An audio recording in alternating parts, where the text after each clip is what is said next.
Karon sa atong kalibutan, maminaw ta sa mga music diha sa kalibutan, daghang mga music nga naghisgot mahitungod sa gugma.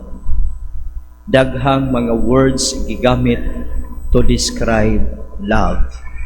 But most of these descriptions ilang gi-reduce ang kahulugan sa gugma into a kind of feeling. So, ang kahulugan nga gipadayag sa kalibutan of what is love is a kind of feeling, a kind of emotions. And this makes love devalued, nawad-an sa iyang pili. Kay mo bitaw kung ang feeling ra, ang love is a kind of feeling, kini atong feeling di man ni magdugay. Karon feeling inspired ka, later on wa na. Karon emotionally kuan ka, inspired, ugma hupas na. And that makes love na nawala ang iyang tinuod nga kahulugan. Kay mo nang higayon karon sa atong kalibutan, daghang relasyon na bungkag tungod kay ang love is equated to feeling, equated to emotion. Nawala ang essence of love. And what is this essence of love? The essence of love is this is a product of the will that I will love you whatever may happen. I will continue to love you. Muna nga, ang paghigugma, maipakita diha, dili sa imong gipamulong, kundi sa imong gipuy-an nga matang sa kinabuhi. Matud pa ni Jesus, ang nahigugma kanako, magtuman sa akong gisugo. So, ang gugma, kinahanglan imong ilarawan, imong i-concretize diha sa imong pagpuyo o kung saan man pagpuyo na matinumanon sa kabubuton sa Ginoo. Sa atong unang pagbasa, atong nadungog gikan sa buhat sa mga apostoles, si Felipe miadto sa Samaria, nagwali may tungod sa maayong balita. Ang mga taga Samaria naminaw kaniya, nakiusa sila sa pagpaminaw o sa ilang pagpaminaw nakasabot sila, nahimo sila mga magtutuo, nabunyagan sila sa ngalan sa atong Ginoong Hesukristo. Nahimo sila nga mga magtutuo. Now, tanaw na to nga ang Samaria o ang mga Hudiyo sa Jerusalem, di ni sila maigbuot, bungkag ni. Apan si Felipe miadto, kiwagtang ni Felipe ang iyang pagkahudiyo ba? Ang pagkahudiyo kay mag-ukon-ukon kapag ngadto kay kontra ni maning mga tawhana. Apan mingadto siya aron pagwali sa maayong balita. Una ang mga taga Samaria, usually di sila modawat sa mga Hudiyo. Kay mga kuan man na sila kontrapartido. Apan ang mga taga Samaria pod gibungkag nila ang pader nga nagulang kanila og sa mga Hudiyo. Naghiusa sila sa pagpaminaw sa gisulti ni Felipe nga mao ang maayong balita mahitungod kang Hesukristo nga atong Ginoo. Og sila nakasabot, sila naghiusa, nahimong mga magtutuo sa Ginoo. Unya si Pedro ug si Juan miadto dayon didto kay aron nga pandungan sila sa ilang mga kamot ang makadawat sila sa Espiritu Santo. Mao ni atong gitawag ba nga naibunyag na apoy kumpirma kana dinha nga pandungan sa kamot ang makadawat sa fullness of the Holy Spirit. Mao na sacrament of confirmation, ang bunyag nadawat nato ang tubig ug ang pagpakatao sa Espiritu Santo, apan ang fullness of grace of the Spirit, the gift of God through the Spirit, and the fruits of the Spirit will be given to us in the sacrament of confirmation. Sa una, usara maguna, sumpay ra na sila. But due to pastoral considerations, kay mga bata man ang bunyagan, di pa sila kaayo makasabot sa kining mga sakramentuha, busa ang confirmation is separated from the sacrament of baptism. Atong tanawon nga, ang Espiritu Santo naglihok yun. Naglihok yun ang Espiritu Santo nga kining mga tawhana bisan sa sinugdanan dili maayo og buot sa matag usa apan sila gihiusa sa pagpaminaw, gihiusa sa pagdawat o gihiusa sa pagbag-o sa ilang kaugalingon. Nanggawas kanila ang daghang mga yawa o nangaayos sila mga balatian. Ang Espiritu Santo padayon nga nagtawag kanato karon. Nagtawag siya kanato og padayon siya nga naghatag og timaan sa kalibutan that God is present.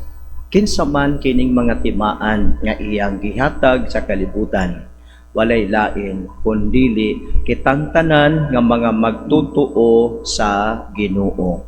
We who believe in Jesus, we are the signs and we are the proof that God is still here, that God is alive, that God is acting and working through us.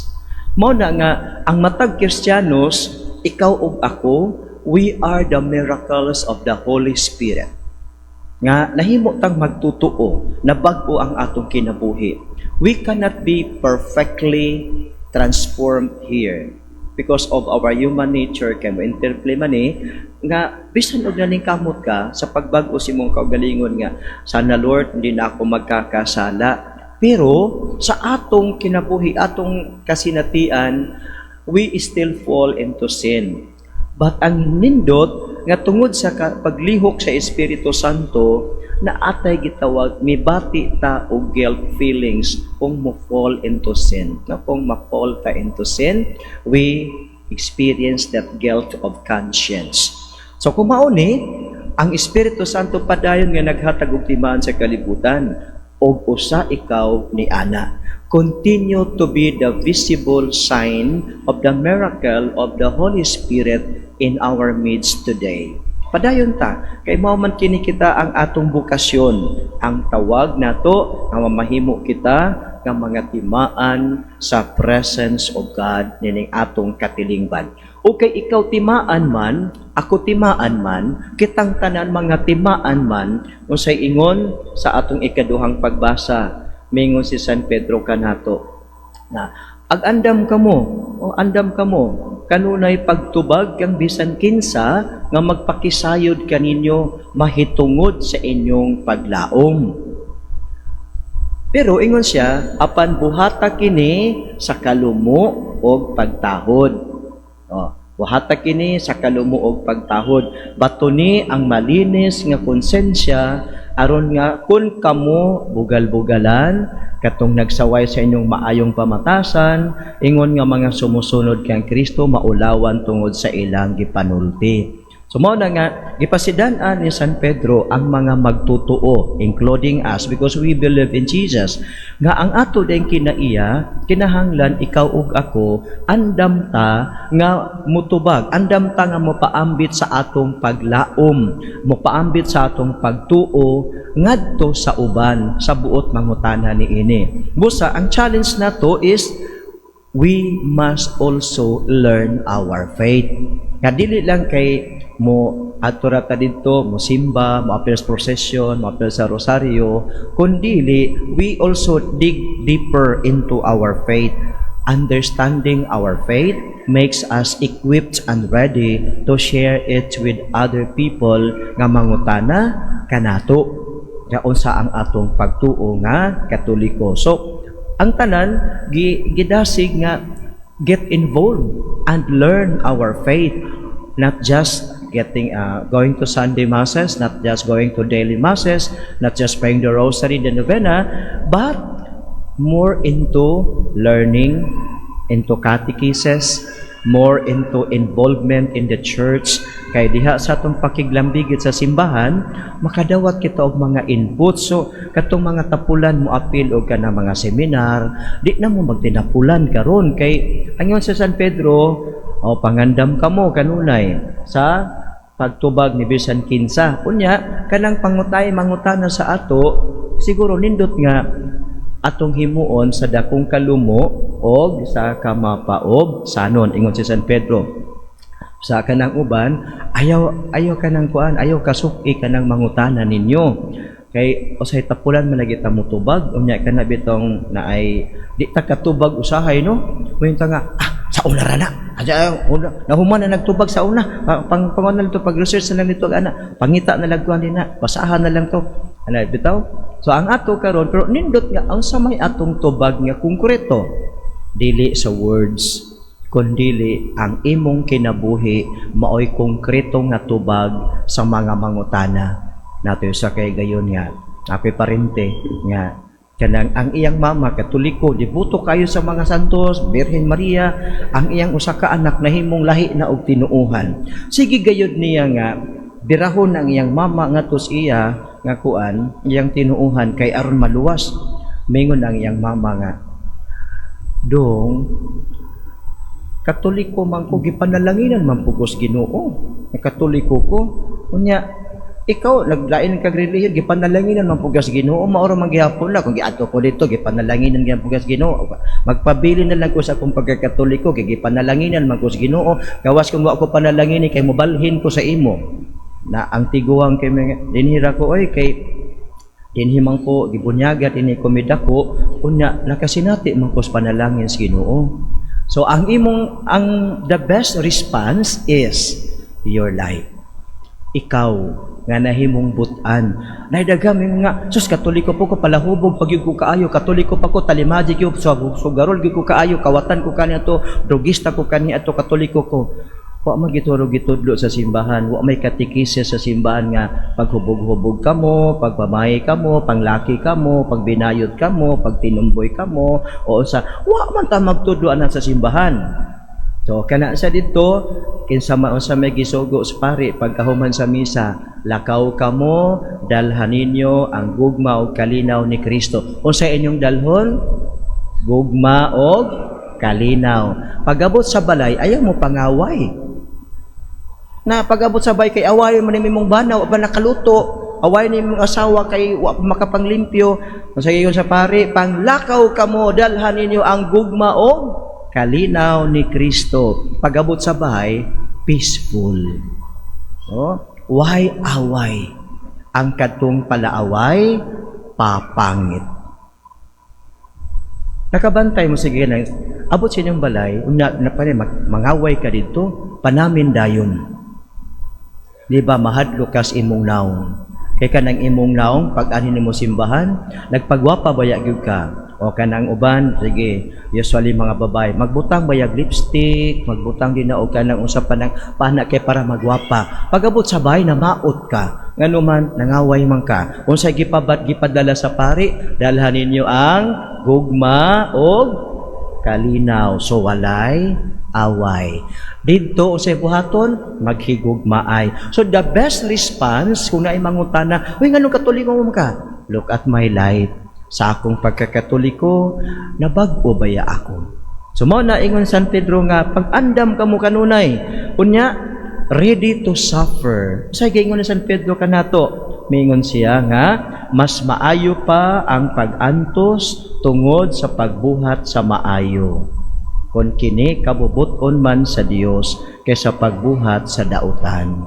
So mga Kristiyanos, kipainomduman sa atong mga pagbasa nga, ako nagtuos Ginoo, ikaw nagtuos Ginoo, na magitintasyon sa atong kinabuhi.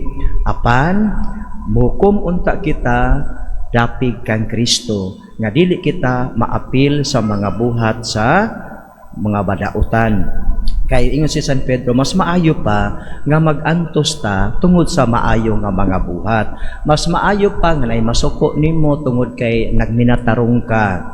Pananglitan, nagtrabaho ka.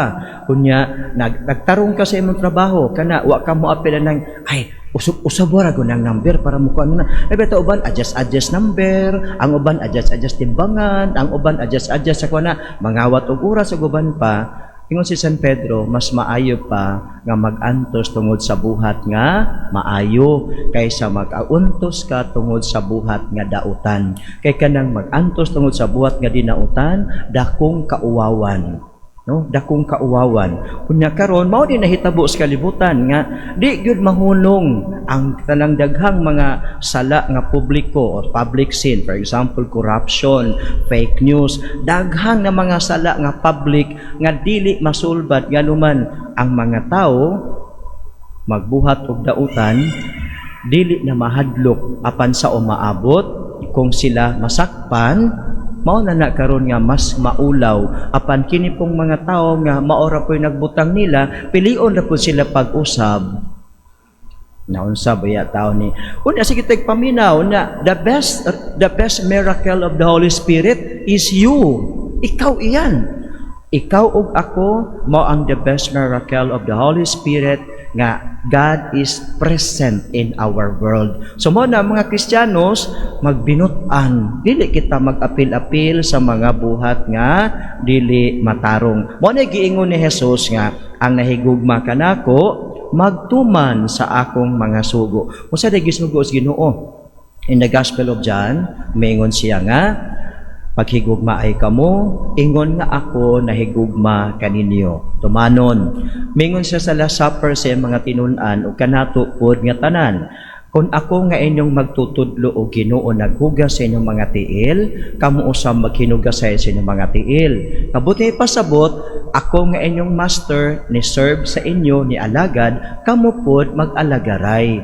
So kana tumanon kana siya sa Gospel ni San Mateo, sa Gospel ni Saint Luke o Saint Mark, sa mayang ingon ito, pag-ampo kamo kanunay, ang dili kamo madaog sa panuway. So, mga nindot mga masugo sa Ginoo, mag-pray kita kanunay, maghigugmaay kita kanunay, mag-alagaray kita kanunay. Mingon si Lord, ang magtuman sa akong mga sugo, mao ang nahigugma kanako. So, let us make our love authentic. Wait, sayo na mamingon nga, I love you, Lord. Nabitaw kanta nga, I love you, Lord. Mana, sa ato mga prayer meetings, lagi kita, I love you, Lord. Praise the Lord. But what the Lord needs to see is our transformed life. Nga mahimong committed ang atong gugma kaniya. Ug ang committed nga gugma nato sa Ginoo, andam nga mo padayag sa atong pagtuo, ug andam nga mo antos sa mga pag-antos tungod kay kita nagbuhat og maayo. Andam kita nga mo sacrifice for the Lord.